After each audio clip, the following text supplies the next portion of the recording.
नमस्कार। देखिए, जनगणना सिर्फ लोगों की गिनती नहीं होती।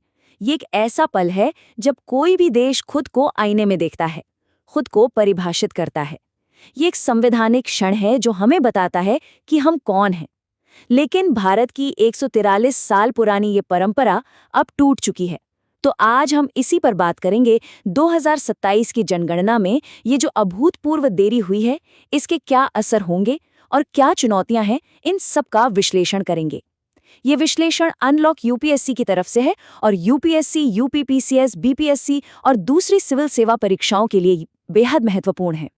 तो आज की हमारी चर्चा में हम सबसे पहले इस अभूतपूर्व देरी के पीछे के कारणों को समझेंगे, फिर जाति गणना के संवेदनशील मुद्दे पर बात करेंगे, इसके बाद प्रवासन यानी माइग्रेशन और डिजिटल जनगणना से जुड़ी चुनौतियों को देखेंगे और आखिर में समझेंगे कि एक निष्पक्ष प्रक्रिया कैसे सुनिश्चित की जा सकती है। और हाँ, अंत में हम मुख्य परीक्षा के लिए जो जरूरी पॉइंट्स हैं उन पर भी नजर डालेंगे। सोचकर देखिए, 143 सालों तक भारत ने हर 10 साल में जनगणना की, कभी कोई रुकावट नहीं आई। यहाँ तक कि विश्व युद्धों और बड़े बड़े संकटों के दौरान भी ये काम नहीं रुका। लेकिन अब ये जो एक अटूट सिलसिला था, वो बाधित हो गया है। ये जो टाइमलाइन आप देख रहे हैं, ये इस गैप की गंभीरता को साफ साफ दिखाती है। हमारी आखिरी जनगणना हुई थी 2011 में। 2021 वाली जनगणना टल गई और अब जो अगली जनगणना प्रस्तावित है वो है 2027 में। इसका सीधा मतलब ये है कि भारत लगभग 16 से 17 साल तक बिना अपडेटेड जनसंख्या डेटा के रहेगा। ये आज़ादी के बाद का सबसे लंबा अंतराल है। तो सवाल ये है कि इस देरी का असर क्या हो रहा है। देखिए, हमारी जो कल्याणकारी योजनाएं हैं वो पुराने आंकड़ों पर चल रही हैं। जाहिर है, इससे संसाधन सही जगह नहीं पहुंच पा रहे होंगे। शहरों की प्लानिंग आज की ज़रूरत के हिसाब से नहीं हो पा रही है। वित्त आयोग जो राज्यों को पैसा देता है वो भी 2011 के डेटा पर ही आधारित है। और सबसे बड़ी बात, महिला आरक्षण और लोकसभा सीटों का परिसीमन, ये दोनों ही अगली जनगणना के आंकड़ों पर अटके हुए हैं। चलिए, अब हम इस जनगणना के सबसे विवादास्पद पहलू पर आते हैं और वो है जाति की गणना। ये एक ऐसा सवाल है जो दशकों से भारतीय राजनीति का एक केंद्रीय मुद्दा बना हुआ है। और सबसे बड़ा सवाल यही है, सरकार का रुख इस पर अभी तक साफ नहीं है। यहाँ ये याद रखना जरूरी है कि भारत में आखिरी बार जो व्यापक जाति गणना हुई थी वो 1931 में हुई थी, यानी अंग्रेजों के जमाने में। इस बहस के दोनों पक्षों को समझना जरूरी है। एक तरफ ये तर्क है कि जाति के सटीक आंकड़ों से सामाजिक न्याय से जुड़ी नीतियां बेहतर तरीके से बन पाएंगी। जो हाशिए पर समुदाय हैं उन्हें अपने हक के लिए एक ठोस जनसांख्यिकीय सबूत मिलेगा। लेकिन दूसरी तरफ एक चिंता ये भी है कि इससे जाति आधारित राजनीति और ज्यादा तेज हो सकती है। और एक बात और, 2011 की जो सामाजिक, आर्थिक और जाति जनगणना हुई थी उसका डेटा आज तक जारी नहीं किया गया है। और ये बात इस बहस के सार को बिल्कुल सटीक तरीके से सामने रखती है। मतलब, अज्ञानता में रहना कोई समाधान नहीं है। एक स्वस्थ लोकतंत्र के लिए सटीक डेटा जरूरी है, भले ही वो डेटा हमें थोड़ा असहज क्यों न करे। अच्छा, जाति के सवाल के अलावा 2027 की जनगणना के सामने दो और बड़ी चुनौतियां हैं। पहली, हमारी जो विशाल प्रवासी आबादी है उसकी सही गिनती करना, और दूसरी, पहली बार होने जा रही डिजिटल जनगणना के जोखिमों से निपटना। यह एक बहुत बड़ी समस्या है जिसे चुनावी विकृति कहते हैं। इसका सीधा सा मतलब ये है कि लाखों लोग जो शहरों में रहते हैं, काम करते हैं और वहाँ की अर्थव्यवस्था में अपना योगदान देते हैं, वो वहाँ के शासन में अपनी बात नहीं रख पाते, क्योंकि उनका वोट तो उनके गांव में होता है। ये समस्या कितनी गहरी है यहाँ से समझिए। करोड़ों लोग अपने घर से दूर दूसरे राज्यों में काम कर रहे हैं। उन्हें गिना तो शहरों में जाता है, लेकिन उनका वोट गाँव में होता है जिसे वो सालों पहले छोड़ चुके हैं। इससे होता ये है कि शहर उन लोगों के प्रति जवाबदेह नहीं होते जो वहां वोट नहीं डाल सकते, और गांवों को उन लोगों के नाम पर संसाधन मिलते हैं जो अब वहां रहते ही नहीं।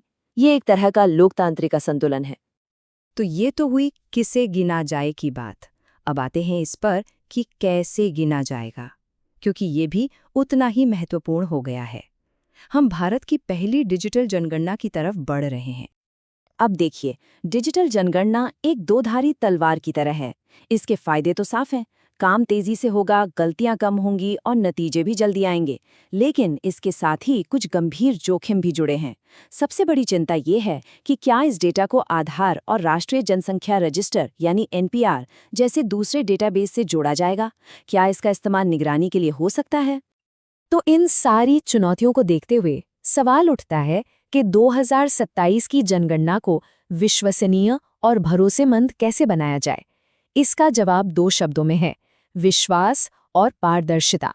सबसे जरूरी बात यह है कि नागरिकों को ये भरोसा दिलाना होगा कि गिने जाने का मतलब ट्रैक किया जाना नहीं है।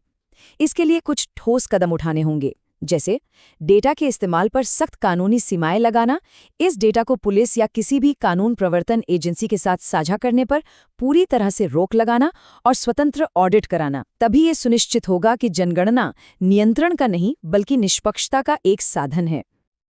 और शायद ये सबसे महत्वपूर्ण बिंदु है, पारदर्शिता सबसे ऊपर है। 2011 की सामाजिक, आर्थिक और जाति जनगणना का जो अनुभव रहा, जहां डेटा तो इकट्ठा किया गया लेकिन कभी प्रकाशित नहीं हुआ, उसे दोहराया नहीं जाना चाहिए। सीधा सा सिद्धांत है, अगर सरकार कुछ गिनती है तो उसे वो डेटा प्रकाशित भी करना होगा। चलिए अब इस विश्लेषण के अंतिम हिस्से में आते हैं। ये एक सारांश है, खासतौर पर उन लोगों के लिए जो यूपीएससी, बीपीएससी और दूसरी सिविल सेवा परीक्षाओं की तैयारी कर रहे हैं। आइए मुख्य परीक्षा के लिए इन जरूरी तथ्यों को फटाफट दोहरा लेते हैं। ऐतिहासिक संदर्भ में 144 साल की परंपरा का टूटना और 1931 की जाति जनगणना याद रखिए।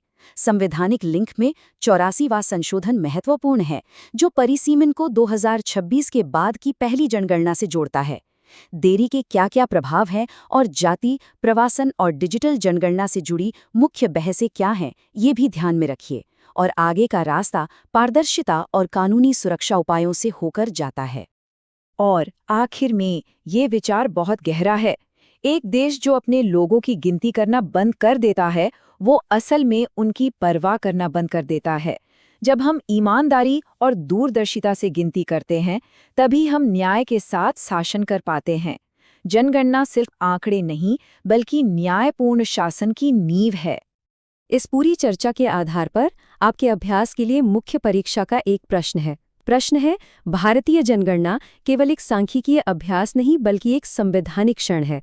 विलंबित 2021 की जनगणना और जाति गणना तथा प्रवासी डेटा की प्रमुख चुनौतियों के संदर्भ में इस कथन का आलोचनात्मक विश्लेषण करें। ये प्रश्न इस विषय के सभी आयामों को समझने में मदद करेगा। कल फिर मिलते हैं एक और महत्वपूर्ण संपादकीय के साथ। इसके लिए YouTube चैनल अनलॉक यूपीएससी को सब्सक्राइब कर लीजिए। धन्यवाद।